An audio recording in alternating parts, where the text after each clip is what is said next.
Welcome to Barbara's Bulletin, the podcast where we bring you the latest news and updates from around the world.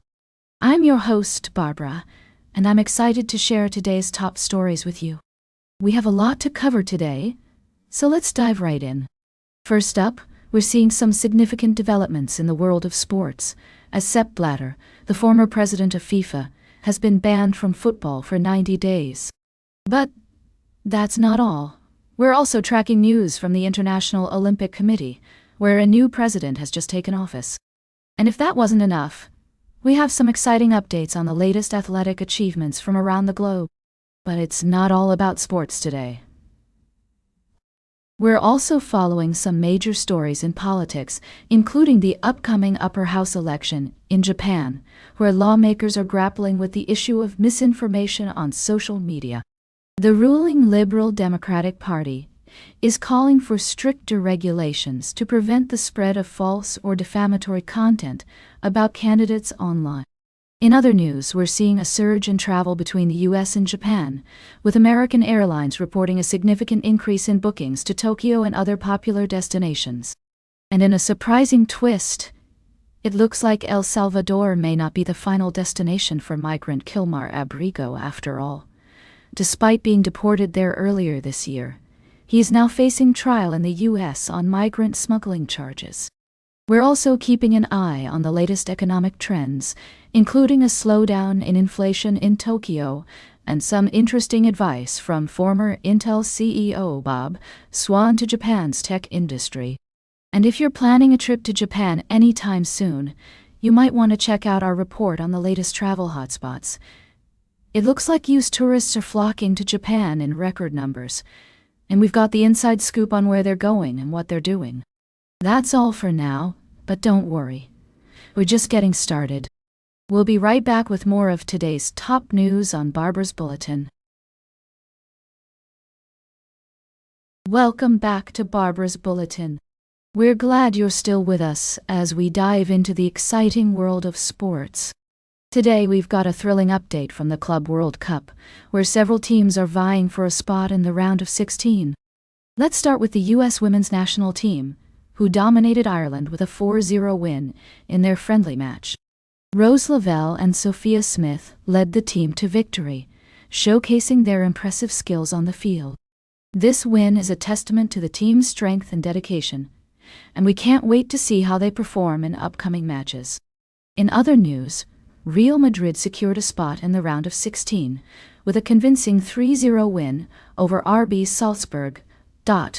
Vinicius Jr.'s impressive goal-scoring skills were on full display, and the team's strategy paid off as they took the lead and never looked back. Al Hilal also advanced to the next round with a 2-0 win over Pachuca, thanks to goals from Salem Aldazari and Marcus Leonardo. It's been an exciting few days in the world of sports, with teams from around the globe competing for top honors. We'll continue to bring you updates on all the action, so be sure to stay tuned for more news and analysis. And speaking of news, the U.S. women's national soccer team isn't the only one making headlines. The Club World Cup is heating up, with several teams still in contention for the top prize. We'll be keeping a close eye on the tournament as it unfolds, so be sure to check back with us for all the latest updates. Stay tuned for our final story of the day, right here on Barbara's Bulletin.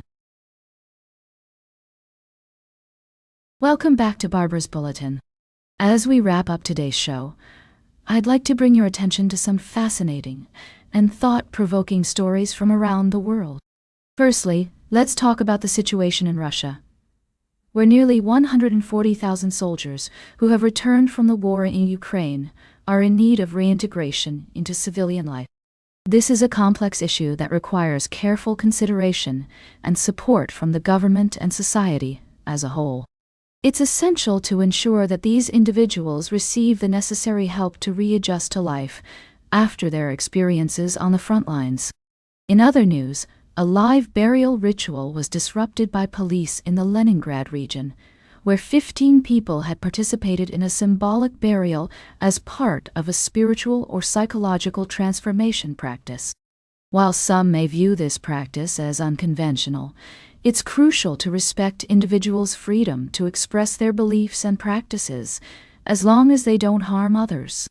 We also have an update on the situation in Dagestan, where several people have been sentenced to prison for participating in riots at Makhachkala International Airport.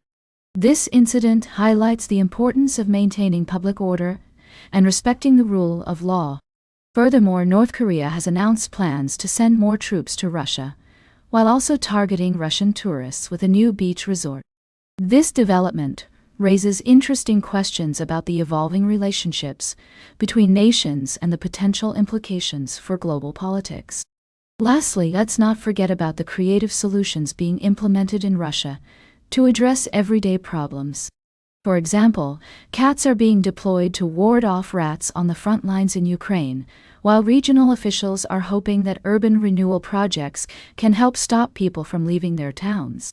As we conclude today's show, I want to emphasize the importance of staying informed and engaged with current events.